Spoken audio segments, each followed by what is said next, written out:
Praise the Lord. Praise the Lord. Please don't mind if I cry. Don't cry. The living cry. Don't mind if I cry. The dead don't cry. Only the living can cry. It's a proverb. You will understand later. You see, I want to thank you, Daddy, for answering the call. God has used you to save lives and preserve souls. On the 6th, Because of this, together behind, or maybe we'll just go up here. So you can have a better background. Yes. Yes, go ahead. So, yeah, go on now. well, let me by just okay. On the 6th of January this year, I received a call from an unknown number. And the young man said that he got my number from one of the projects that we did. That his elder brother saw the project and was interested in meeting me. So we agreed to meet the following day, being the 7th of this year, January. On that day, after praying in the morning. Just a moment. I know you're a bit tensed up and under pressure, but he does manufacture of paint and also supplies and also paint buildings. So someone said, we saw your work elsewhere. He manufactures. And somewhere, and my elder brother is having a project. We want you to come and look at the project so you can help us supply the paints and probably do the project. That's correct.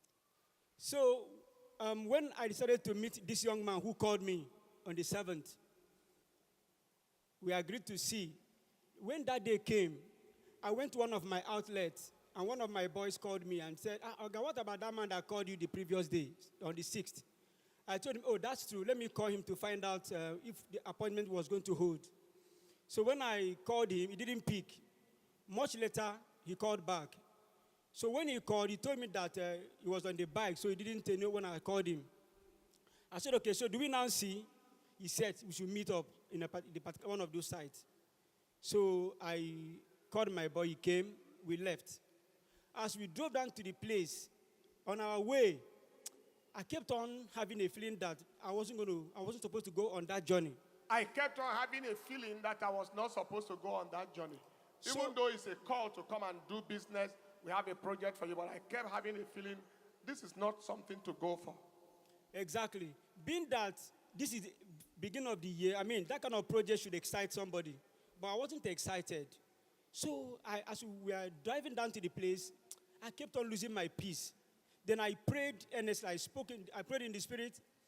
Then my boy, I looked at him to know whether he was feeling the way I was feeling. He didn't know what was happening within me. Then very close to that place, there was a particular issue that happened in Port Harcourt about a young man who took his boys to site. Then they killed him and took about 700,000 from him. So that picture played right in front of me.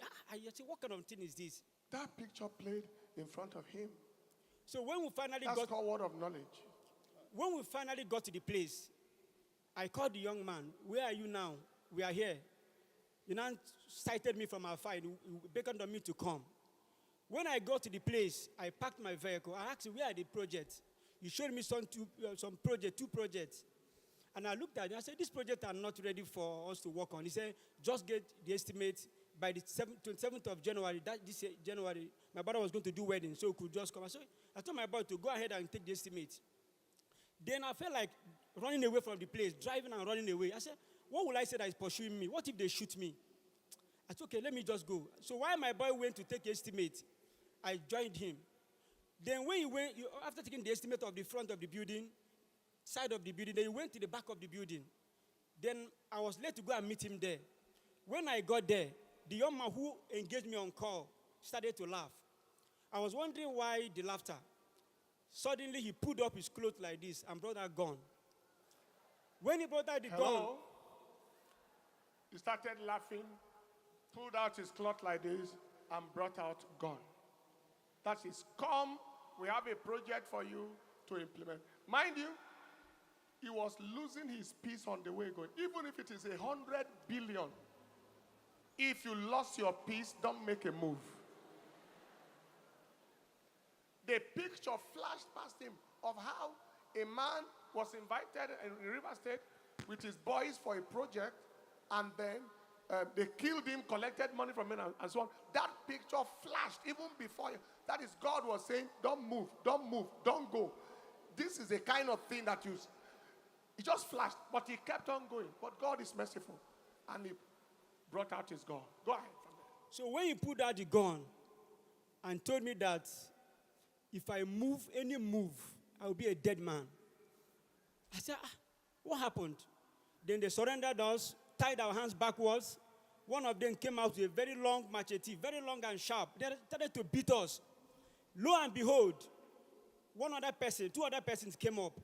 And one of them was my former worker, who was the kingpin of this gang. Hello? One of them, you have not heard anything yet. Worker that worked for him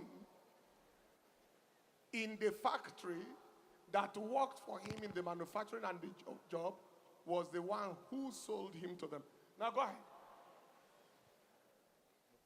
So when he came up, I looked at him. I called him by his name. I told him that I've been looking for you. Each time I got project to do, I looked for you to give. I have not been seeing you. He told me, no. I'm no longer into that kind of work. What I now do is kidnapping and hired assassination. That is, he's looking at him in the face. No, I'm not into the kind of work you're talking about. I'm now a kidnapper and a hired assassin. He's telling him in his face in that place. He's telling his Oga, my work now is work of kidnapping and hired assassination. So when he told me that, though normally it doesn't work for me in the fact, what for me is only when you have project to paint, I give him that kind of contract. So when he now looked at me, I told him, he said I should bring 5 million. If minus 1 naira, I will not be a living person. Himself telling you, that is boy telling Oga, your amount is 5 million. If 1 naira is less, you are a dead man. He's telling him. So I told him that, the kind of economy we are in now, there are no money anywhere. He said, how can you say there are no money? He pointed some key project that I did. He's mentioning, you did this project, you did that project, you did that project. How can you say you don't have money? How can you say you don't have money? And I said, okay, what do you want me to do? He now said, I have told you. That's okay. Where is your key? Where car key? I gave him. They collected my phones and everything. So the next thing he did was that he said that one of them masked himself, and he told him to mask himself that this guy will not be able to live to tell the story. That they were going to kill me. Don't need to cover your face. Remove your face. You won't live to go and tell anybody any story. But when he said that, I didn't lose my peace. Because the Bible said that who is it that said the thing and it coming to pass? When the Lord commanded it not. That overwhelmed me like that. Then I burst and started to speak praying in tongues. The more they beat me, the more I spoke in tongue. The more they beat me, I spoke in tongue. The guy said, okay. He be like, say, he be pastor, Abi. I said, well, I'm not a pastor. My minister will do not miss by God's grace. And I said, what's going to happen is that why the other guy had gone with my ATM, and he told me that if that guy went to the ATM or POS and discovered that I gave them wrong ATM pin, I was going to be in a very big mess. I said, I couldn't have given you wrong pins. That's my ATM. So they now went and told the guy to move my vehicle where I parked it, and went straight and go and park inside the deeper part of the forest. So while the guy went there, they moved up from that first location to the second location. When we got there, they beat us mercilessly. Serious beating. Even the very shoe I was wearing that day, the guy pulled it off. They started to share my property while I was in the forest with them, one of my workers. By the time it got dark around 6 o'clock, they moved up from that particular place, right where I parked my vehicle, where they parked my vehicle in the forest. My side vehicle is such that has this hillocks that has container. So they opened the container and pushed us inside and tied us hand backwards. They now moved us from that point, like 15 minutes to the road, then on the road 20 minutes, back inside another forest. When they got there, they now put us down and said, where is the money? I said, I don't have any money. The one I had on me collected. The one, yeah, with my ATM. He said, Joe, what? I said, okay, except if I make a call. Okay, let me call my wife. I told him that my wife is a student. She doesn't have money. She's a doctorate student. And I said, okay. He told us to kneel down. and told his boys to shoot us, to kill us. The boys now said, "Oga, me waste more whether money can come out." Okay, and I said, "Okay, let me just give me the phone. Let me make a call." Why the guy gave me the call to call my wife? Before my wife could reach me, I picked the call. I answered my wife. I told my wife that if he cannot bring 5 million within the next 72 hours, Who picked the phone? The kidnapper, the kingpin, Was now talking to your took wife. my phone from my wife and spoke to my wife that if you cannot bring 5 million within the next 72 hours, you'll never see your husband again. He has been kidnapped. My wife was like, this is not my husband's voice. So there and then, it wasn't up to 30 minutes. They say he should bring 5 million within 72 hours. That's what he told my wife. All right. Within 72 hours. So while that was happening, they were like, what is wrong? Let us kill this guy. Because even before that operation, they already agreed that they were going to make money from me, then kill me. That was the conclusion. So when the guy now told the boy to, after they must have dragged within themselves, okay. Because he knows somebody among them who didn't hide himself. So there's no need for him to leave. Because if he leaves, all of them will be found. So no need to make... the man introduced himself to him because he knows they will kill him. I'm sure you understand that. Yeah. So while we were there, he ordered one of the boys to shoot us. Has the 72 hours reached? Sir, it wasn't up to even 10 minutes. They were in a hurry, sir. Tell your wife you should bring money within 72 hours, otherwise your husband is dead. Then 10 minutes later, they ordered their shooting. Not 1 hour. Evil. So why they put gun and shot my boy in the head? Hello? Then, at the sight and the sound of that gun on my boy's head, of course, my boy's hand were still tied backwards. They're losing my hand because I needed to make call. Now, why they shot my boy in the head? Myself, the sound of that gun on my boy, of course, I was lying down begging here. I don't know. The invisible hand of God snapped my hand up like this, threw me up to the height of a standing man like this, pastor, very tall person, threw me up to that height. Then I turned like this to the height of a tall, very tall man and landed somewhere like maybe where that brother is standing. As I was landing there, shout of Jesus, the bullet landed on my tummy. As I landed with my 2 feet, my intestine just bulged out like that. So when you have the phone? The pictures are there. The ICT have the pictures. I'd like you to...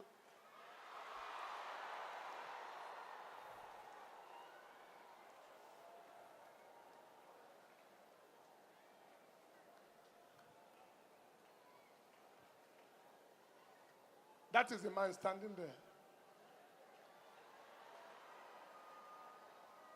It is this man standing there whose intestine you are seeing up there.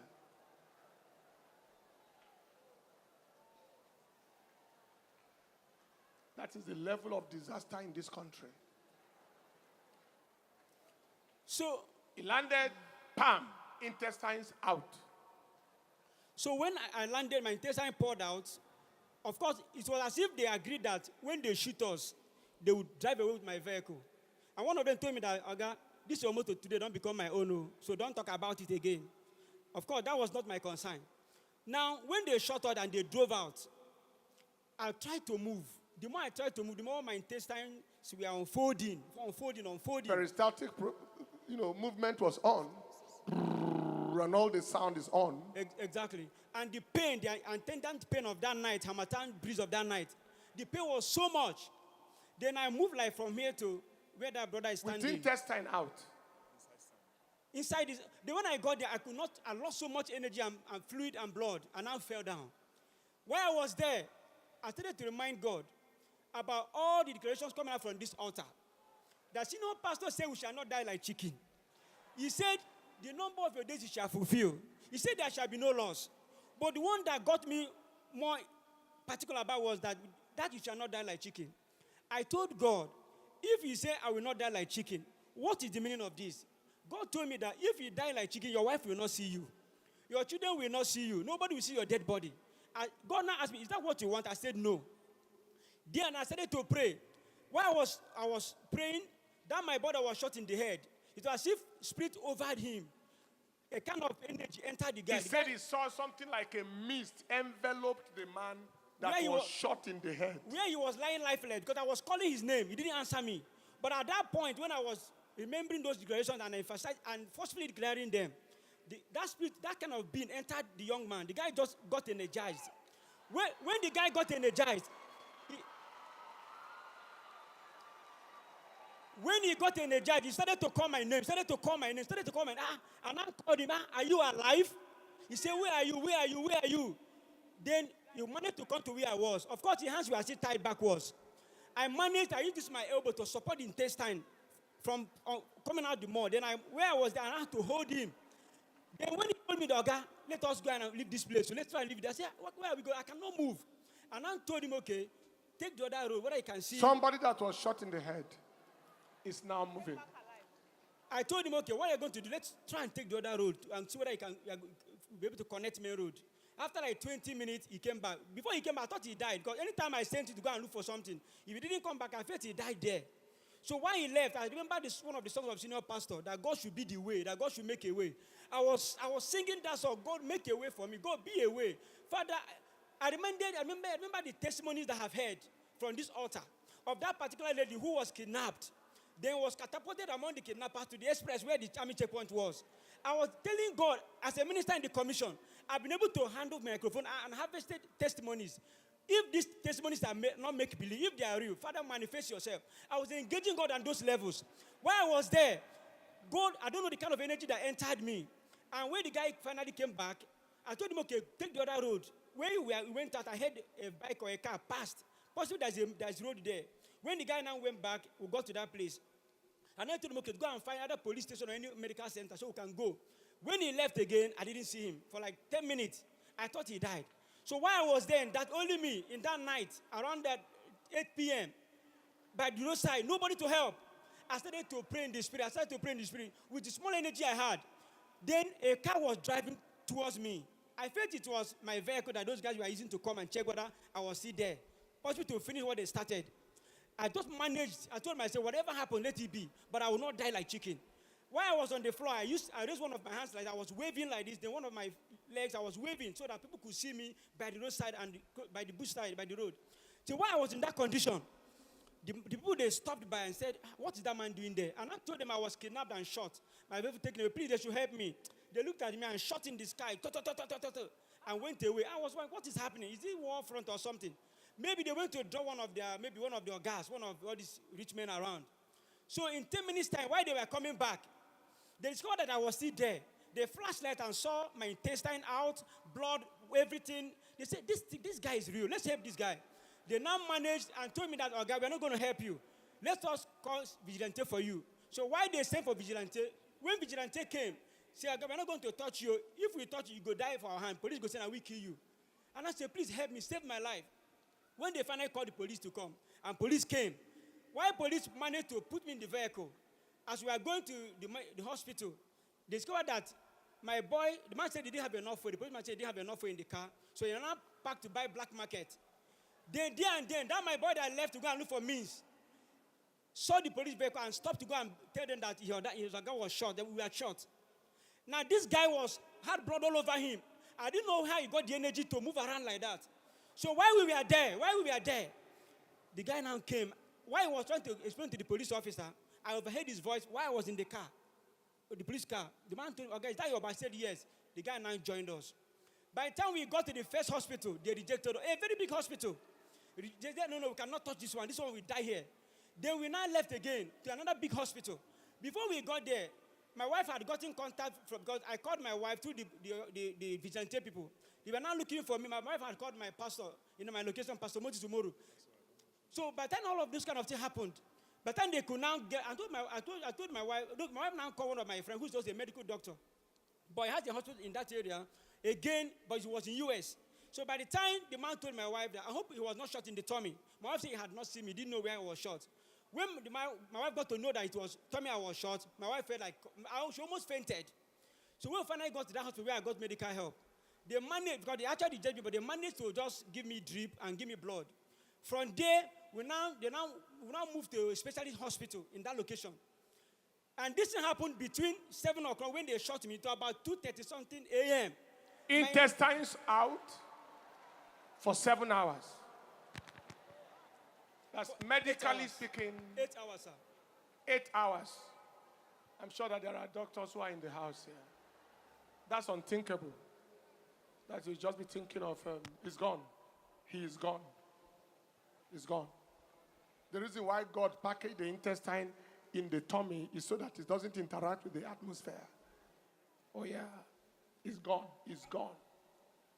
8 hours of intestines out. Peritonitis, it's gone. Please don't show it again. There are some people who can't cope. Are you okay if they don't show it again? I think it's enough. Yes. So when we finally go to that specialist hospital, when the doctor saw me, they were, as a matter of fact, the doctors on duty that night were not much. So they felt like, no, this guy, what are we going to do? Before they even attended to me, they started to call their colleagues that there's an emergency here, that this guy cannot. So I don't know. There's something about God here. I don't know. He follows us anywhere we go. When we got there, when I was rushed to the hospital, all the doctors, some of them, of course, they had a stressful day. They didn't want to pick their calls. The doctors went to their colleagues using vehicle to go and pick them. Using vehicle to. Like now, at taxi. this point, you can mention the hospital for the sake of because fact, Daddy, you are going to pray for doctors. I'm going to pray for doctors. Daddy. If I'm to go to school again, I'll be doctor again.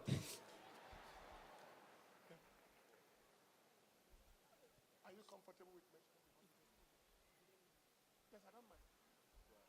Irua Specialist Hospital. Irua Specialist Hospital. Anybody from that area here? Irua Specialist Hospital. So when we got there, the doctors went to go and bring their... And it's also important for the authentication of this testimony. Yes. When they had to go and be getting their fellow doctors to come and attend to my situation.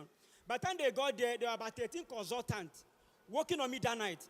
13 consultants working. You have consultants. With nurses. With nurses. Everybody working. All on one spot.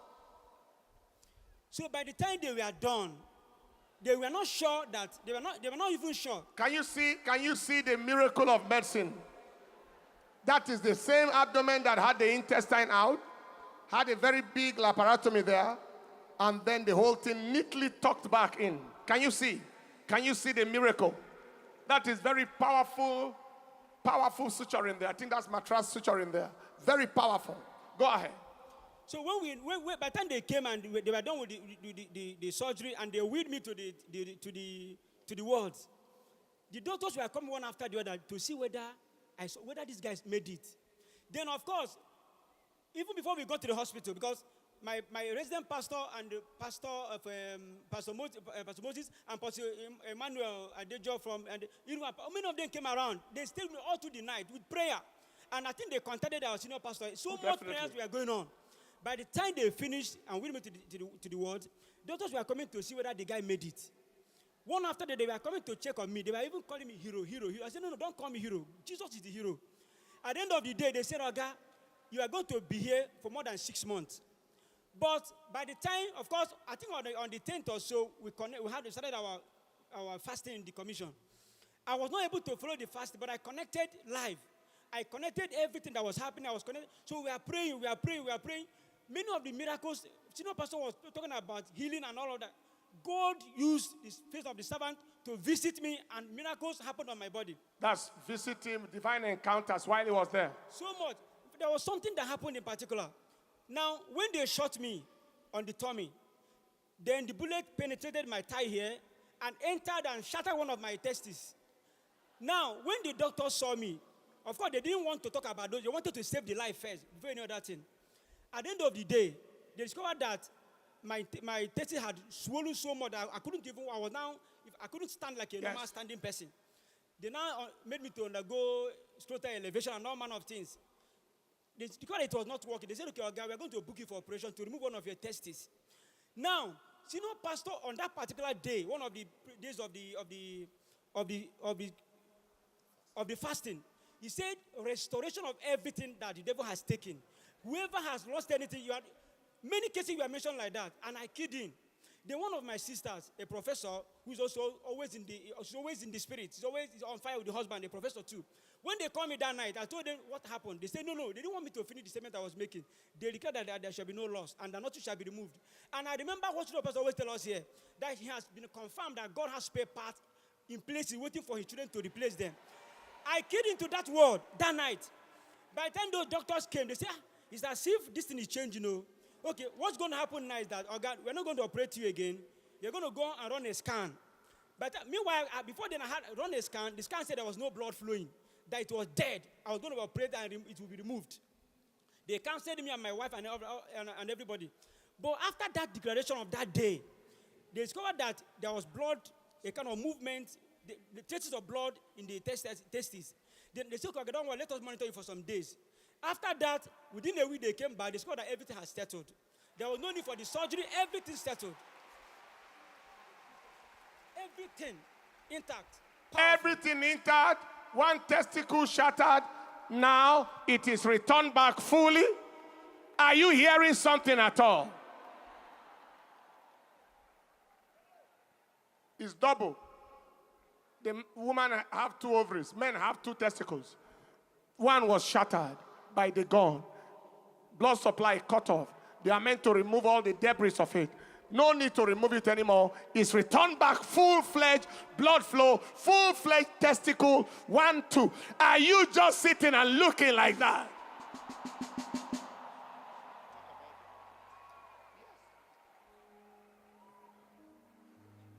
Take your seat. There was something that happened. Why one of them, the king leader, that's the man who was my former worker, was supposed to be picked up by the security agent. When the security agent got to his house to pick the guy touched the wall and disappeared. So the man called me, said, God, did my IPO. He said, this kind of thing still exists. I said, what be that?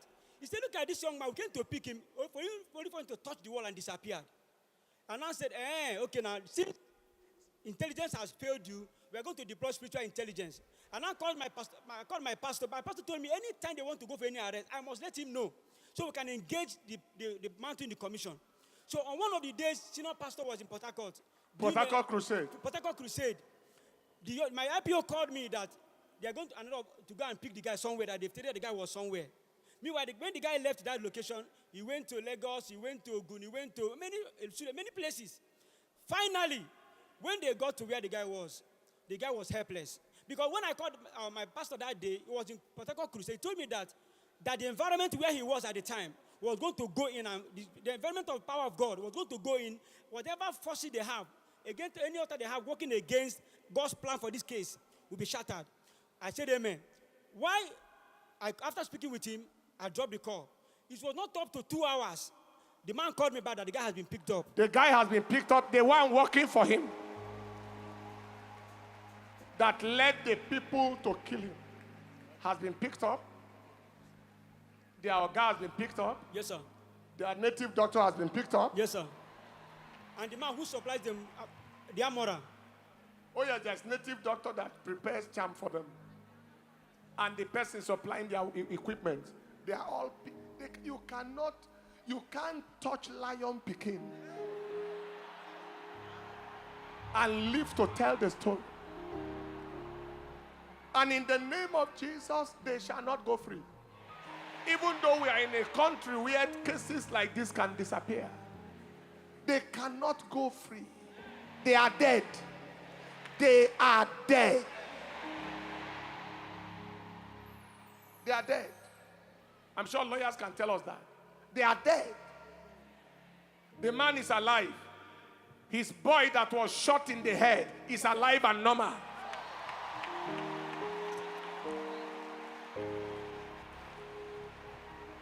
Praise the Lord. Now, when I got to the police command, when they picked them, they wanted me to come around. When I got there, the commissioner of police looked at me. He said, Oga, how many heads you get? How many heads you get? I said, Oga, only 1 head I get. He said, no. I'm seeing 3 heads. The grace you carry is more than the grace of 1 person. The grace of 2, 3 powerful people is what you are carrying. As I looked at it, he said, Oga, I'm seeing 3 heads here. That people were shot on the leg, they died on the spot. For more than 8 hours, your intestines were out and you didn't die. More than 8 hours, your intestine was out and you couldn't die. They said that it was the grace that I carried. was what sustained that my boy. That the gate over me was what kept that boy. That's right. So there are so many things that God did in that. And the intestines was perforated in 8 places. Exactly. The intestine had about 8 perforations, 8 holes that they had to work on them. Then my liver was slightly brushed, but none of everything is okay. No challenge whatsoever. One hole is enough for death. I mean, within 8 hours. Perforated 8 holes. Fecal peritonitis. Death. Stand up on your feet. That's why I wanted you to hear it.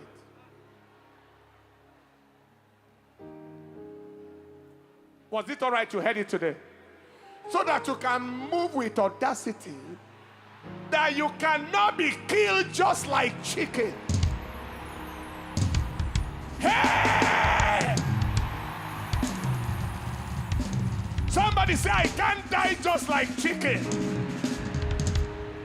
Say, my life is not in the hands of a mortal man. My life is in the hands, of God. I cannot die, just like chicken.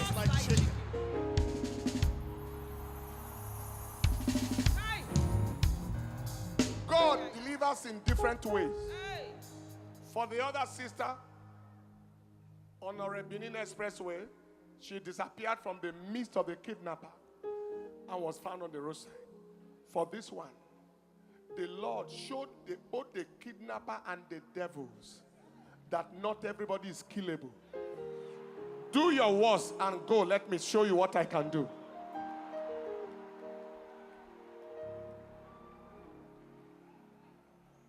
He laid on the ground. Come. From what he described to me, he laid on the ground with one hand supporting the intestine and the other hand lifted, waving with leg at vehicles. Please see me, I am here.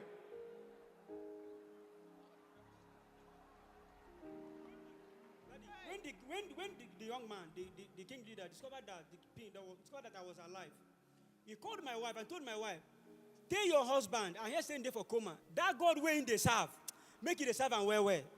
He said, that God, say he never see. Say, that is before his arrest. Before his arrest? Yes. He said, that because God, he was still in touch with his wife. Exactly. I hear say your husband, they are alive. That God, when in they serve, make it whole and well. Even when we went to preach, they said, oh God, that God way. So there was one common denominator was here among everybody. That God way you they serve. I think they said, the God of dynamics that they serve.